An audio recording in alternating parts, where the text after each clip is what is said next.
नमस्कार दोस्तों, मैं चंदन श्रीवास्तव CS स्टडी पॉइंट में आपका बहुत बहुत स्वागत करता हूं।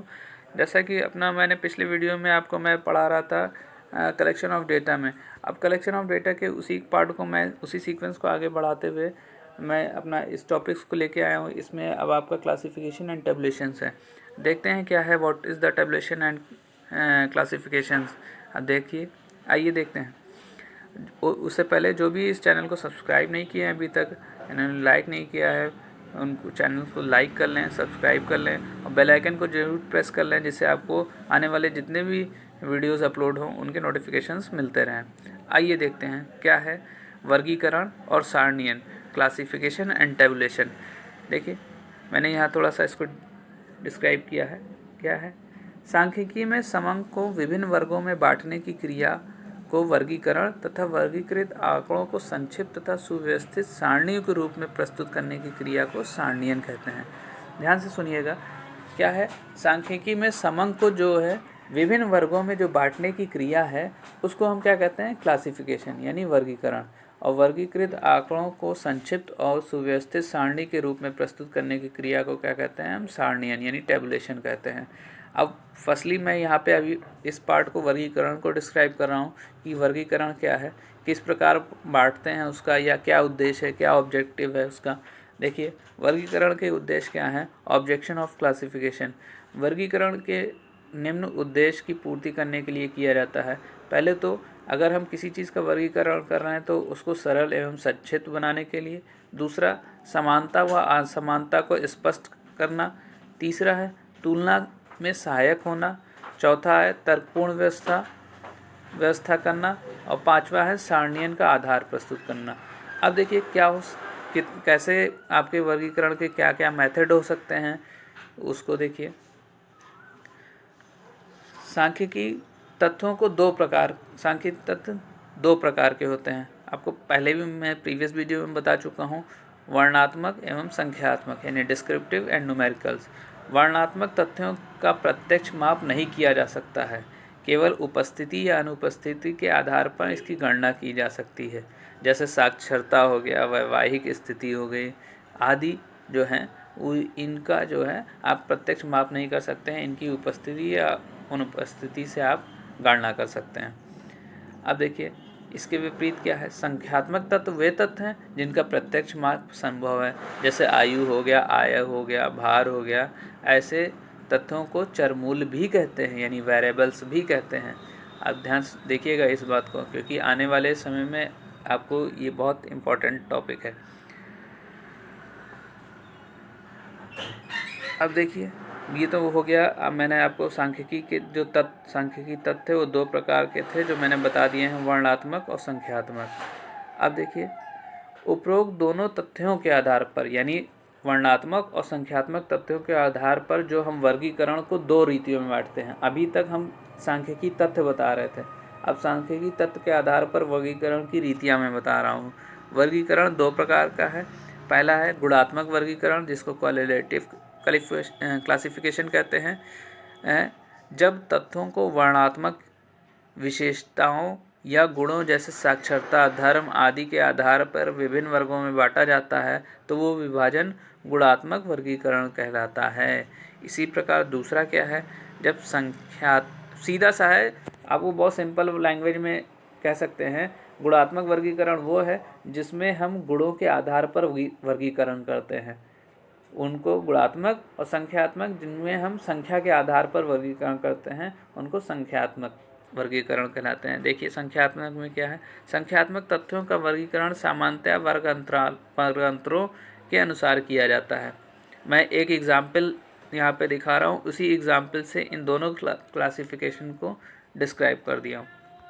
देखिए, एक उदाहरण है, किसी कक्षा में 40 विद्यार्थी की ऊंचाई 150 से 179 सेंटीमीटर के अंतर्गत है तो 5-5 सेंटीमीटर के वर्ग अंतर पर निम्न वर्गीकरण होगा।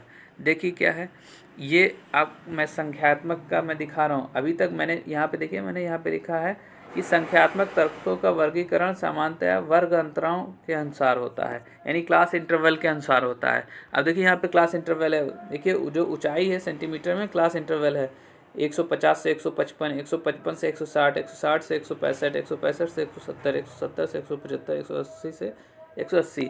उसमें जो है 150 से 155 में 2 विद्यार्थी हैं, 155 से 160 में 6 हैं, 160 से 165 में 16 हैं।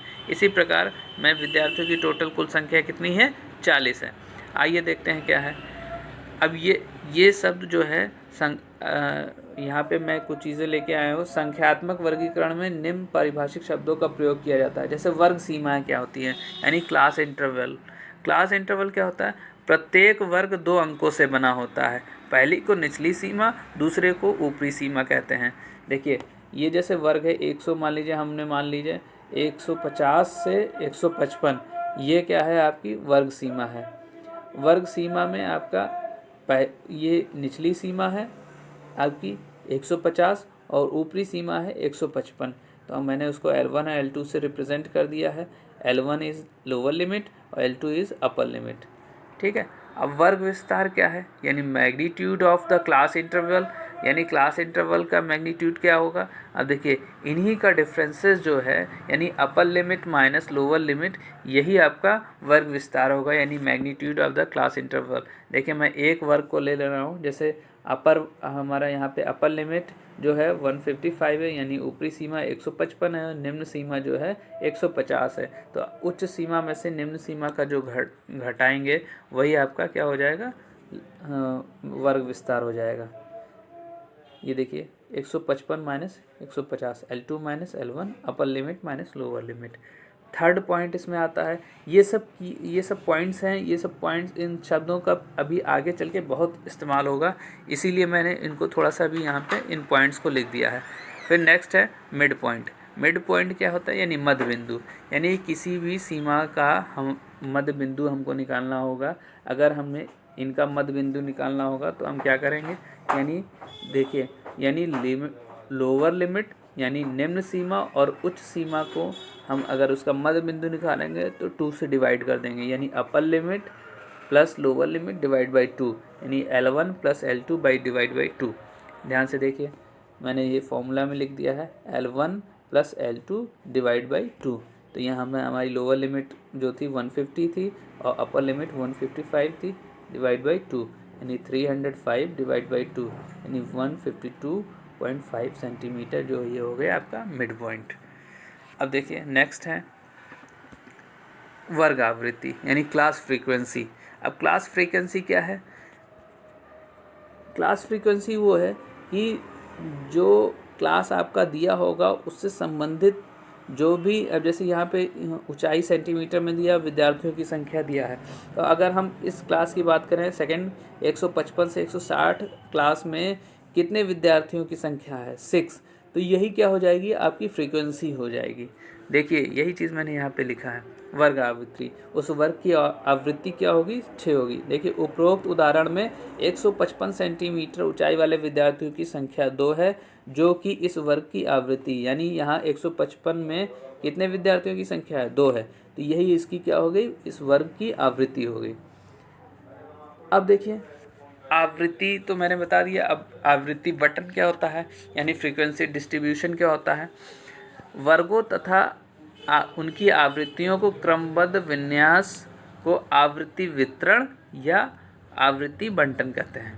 अब देखिए इसको 2 तत्वों पर आधारित है। आवृत्ति बंटन की रचना 2 तत्वों पर आधारित है। पहला है चर और दूसरा है आवृत्ति। अब देखिए चर क्या होता है? बहुत इंपॉर्टेंट टॉपिक है ये चर, क्योंकि आगे चल के पूरा जो टेबल जो जितने भी सोल्यूशन करेंगे हम इन्हीं, अभी ये जो यहाँ पे जो शब्द आ रहे हैं इनका यूटिलाइजेशन है। इसको एग्ज़ाम में नहीं आना है, लेकिन इनका यूटिलाइजेशन आने वाले आपके टेबल्स में है, आपके सोल्यूशंस में है, इसलिए इनको पढ़ना बहुत ज़रूरी है। देखिए वेरिएबल्स क्या है? वे संख्यात्मक अभिलक्षण जिनका माप भिन्न भिन्न व्यक्तियों के लिए भिन्न भिन्न होता है तथा उनके मान घटते अथवा बढ़ते रहते हैं, चर कहलाते हैं। फिर से सुनिएगा, वे संख्यात्मक मान जिनका माप भिन्न भिन्न व्यक्तियों के लिए भिन्न भिन्न होता है तथा उनके मान घटते अथवा बढ़ते रहते हैं, चर कहलाते हैं, यानी वेरिएबल्स। ये 2 प्रकार के होते हैं, ध्यान से सुनिए, खंडित चर और दूसरा है अखंडित चर, यानी खंडित चर को डिस्क्रीट वेरिएबल कहते हैं। वे चर जिनके मूल्य निश्चित और खंडित होते हैं तथा एक मूल्य से दूसरे मूल्य के बीच कुछ निश्चित अंतर होता है, वो क्या कहलाते हैं? आपके खंडित चर कहलाते हैं। ये अधिकतर जो है पूर्णांक के रूप में होते हैं, यानी दशमलव के रूप में नहीं होते हैं। देखिए जैसे एग्जाम्पल दे दिए, विद्यार्थियों की संख्या 1 2 3 4 5 8 9 ऐसे, यानी पूर्ण अंकों के रूप में होते हैं। अखंडित चर क्या होता है? अखंडित को सतत चर भी कहते हैं, कंटिन्यूअस वेरिएबल। ये वह वेरिएबल होता है जिसका निश्चित सीमाओं के अंतर्गत कोई भी मूल्य हो सकता है, यानी डिफरेंट मूल्य हो सकता है, मतलब मान हो सकता है। देखिए इन्हीं को मैंने अभी तक ये सतत, खंडित और अखंडित चर को जो था, अब यहाँ पे मैंने आवृत्ति बटन में परिवर्तित किया है और उनका एक एग्जाम्पल मैंने कंपैरेटिवली सामने लिया है। देखिए आप इसको थोड़ा समझने की कोशिश कीजिएगा। क्या है खंडित आवृत्ति बंटन, डिस्क्रीट फ्रीक्वेंसी डिस्ट्रीब्यूशन और कॉन्टीन्यूअस फ्रीक्वेंसी डिस्ट्रीब्यूशन। इन दोनों के एग्जाम्पल्स मैंने सामने ही रखे हैं। देखिए यहाँ जो बच्चों की संख्या है, ये देखिए ये आपका डिस्क्रीट वेरिएबल के रूप में है, यानी आप कह सकते हैं डिस्क्रीट वेरिएबल, यानी इस चर के रूप में है, यानी पूर्णांकों के रूप में है। ये आपका पूर्णांकों के रूप में है बच्चों की संख्या, और ये इसकी फ्रीक्वेंसी हो गई, यानी कह सकते हैं आवृत्ति हो गई। कि बच्चों की संख्या अगर 0 है तो परिवार की संख्या 3 है, यानी 3 परिवार में बच्चों की संख्या 0 है। जहाँ एक बच्चा है वहाँ 15 परिवार हैं, यानी 15 ऐसे परिवार हैं जिनमें सिर्फ एक बच्चे हैं। तो लेकिन ये जो बच्चों की संख्या जो यहाँ पे आ रहा है, ये क्या हो गया है?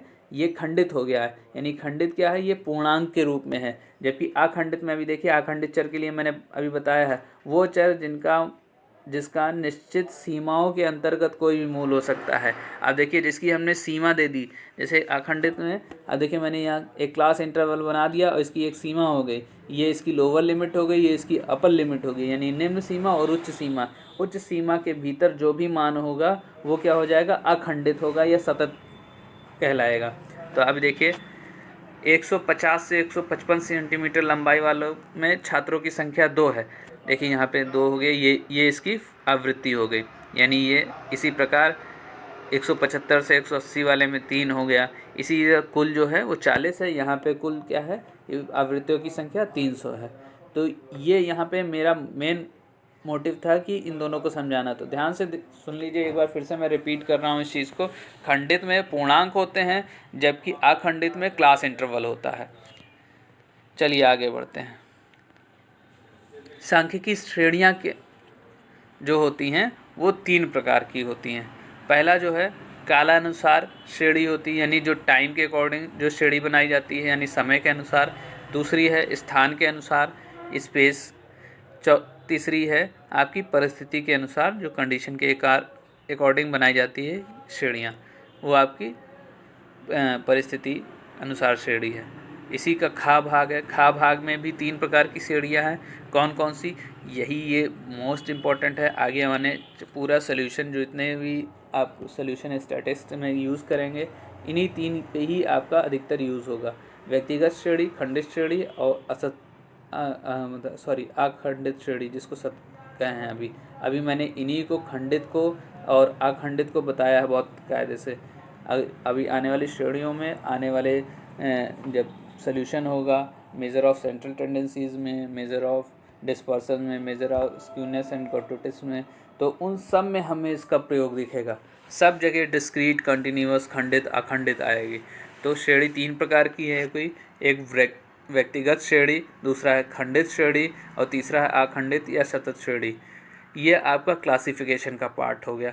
अब नेक्स्ट इसी में ही सारणीयन यानी टेबुलेशन का पार्ट हम आगे बढ़ते हैं। टेबुलेशन में क्या है? देखिए सामान्यतः टेबुलेशन जो शब्द है वो टेबल से यूज़ किया गया है। टेबल यानी सारणी। सामान्यतः या तो समंक सारणियों में क्रमबद्ध किए जाते हैं या आरेखीय युक्ति द्वारा उनका चित्रण किया जाता है। यानी जो हम कह सकते हैं सामान्यतः जो समंक होते हैं या आंकड़े होते हैं, उनको 2 ही फॉर्म में हम उसको प्रिपेयर करते हैं। या तो टेबल के फॉर्म में प्रयोग करते हैं या उनका हम रेखा चित्र बनाकर उनका प्रयोग करते हैं। तो देखिए वही लिखा है, सामान्यतः या तो समंक सारणियों में क्रमबद्ध किए जाते हैं या आरेखीय युक्ति द्वारा उनका चित्रण किया जाता है। समंकों को 3 प्रकार से प्रस्तुत किया जा सकता है। पहला है सारणी टेबल्स, दूसरा है चित्र यानी डायग्राम, तीसरा है बिंदु रेखा चित्र यानी ग्राफ्स। अब देखिए, फिर यहाँ पे लिख दिया सारणियन होते क्या हैं वास्तव में। सारणी जो होती है समंकों की स्तंभों एवं पंक्तियों के रूप में क्रमबद्ध व्यवस्था जो होती है वो सारणियन होती है। यानी आप कह सकते हैं रो और जो कॉलम जो कॉम्बिनेशन होता है समंकों का वो आपका सारणियन होता है यानी टेबल। अब देखिए यहाँ पे एक बहुत सिंपल सा एग्जाम्पल्स भी मैंने एग्जाम्पल्स मैं अभी आगे बताऊंगा सारणी का एक। उससे पहले एक 2-3 चीज़ इंपॉर्टेंट चीज़ है वो मैंने यहाँ पे लिख दिया। वर्गीकरण और सारणी में क्या अंतर होता है। देखिए मैंने यहाँ 3 पॉइंट्स लिख दिए हैं, वर्गीकरण और सारणी में अंतर। देखिए पहला है दोनों के क्रम भिन्न है। पहले आंकड़े को वर्गीकृत करता है जबकि वर्गीकरण के बाद उन्हें सारणी में प्रस्तुत किया जाता है। यानी जो वर्गीकरण है वो क्या करता है, आंकड़ों को वर्गीकृत करता है यानी बांटता है, और उन्हीं वर्गीकृत आंकड़ों को जो है हम सारणी में प्रस्तुत करते हैं। अतः वर्गीकरण सारणियन का आधार है। हम कह सकते हैं वर्गीकरण जो है वो सारणियन का आधार है। सारणी में हम वही वर्गीकृत आंकड़े रखते हैं जो हम वर्गीकृत करते हैं वर्गीकरण में। दूसरा पॉइंट क्या है, वर्गीकरण संकलित समंकों को उनके गुण के आधार पर वर्गों में बांटा जा सकता है। वर्गीकरण में जो हम संकलित किए होते हैं समंकों यानी जो कलेक्ट किए होते हैं डेटा को उनके गुणों के आधार पर हम वर्गों में बांटते हैं। जबकि सारणी में हम उन्हीं वर्गीकृत तथ्यों को खानों यानी आप कह सकते हैं कॉलम या पंक्ति में हम प्रस्तुत करते हैं। आप कह सकते हैं एक सिंपल सा लैंग्वेज में सारणियन जो है वर्गीकरण का यंत्रात्मक भाग है। नेक्स्ट थर्ड है वर्गीकरण सांख्यिकी विश्लेषण की एक विधि है।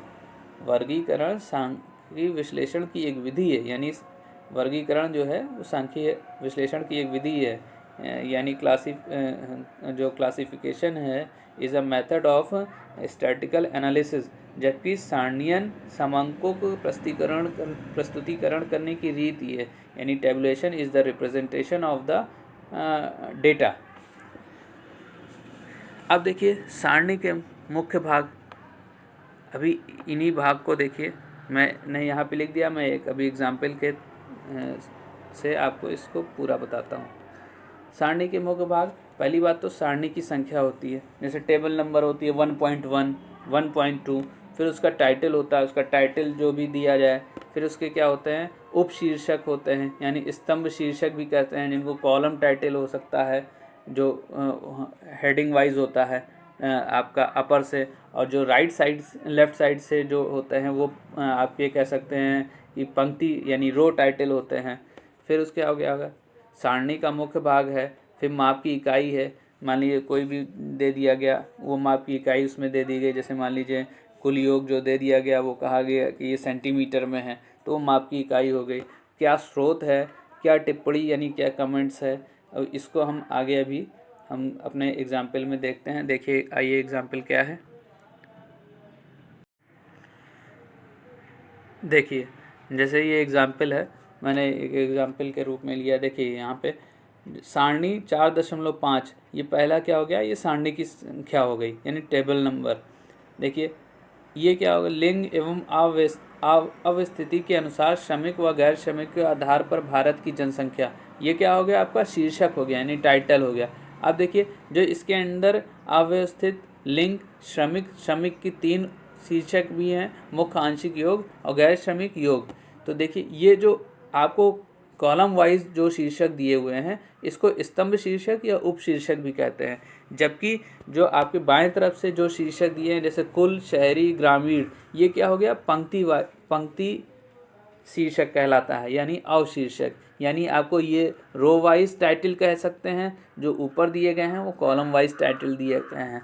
अब देखिए इसके बाद जो है सांख्यिकी का मुख्य भाग, सारणी का मुख्य भाग जो क्या है, ये पूरे जो अंदर इसका डेटा है, देखिए ये दाहिने साइड में मैंने ये बनाया है इसको, ये जो पूरे अंदर का डेटा है वो क्या है, सारणी का मुख्य भाग है। जो ये जितने अंक हैं न्यूमेरिकल्स हैं, ये सारणी का मुख्य भाग है। फिर उसके बाद यहाँ पे जो इकाई दिया गया है, देखिए योग जो दिया गया है इनका करोड़ों में, देखिए करोड़ दिया गया है, ये योग हो गया, यानी मेजर यूनिट हो गई। आप देखिए स्रोत क्या है, स्रोत क्या है, भारत की जनगणना 2001, ये इसका स्रोत हो गया। अब ये देखिए टिप्पणी क्या है, ये स्रोत की टिप्पणी है और ये फुट कमेंट है, यानी पाद टिप्पणी। संख्याओं के निकटतम करोड़ में पूर्णांकित किया गया है। ये हो गया आपका टेबल। इसी तरह हम टेबुलेशन आगे अभी चल के कई सारे टेबुलेशन बनाएंगे, कई सारे टेबल्स बनाएंगे।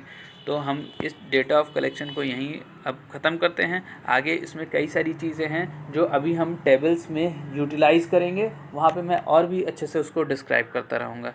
इसका मैं बहुत जल्दी वन लाइनर आपको दूँगा। तब तक के लिए धन्यवाद।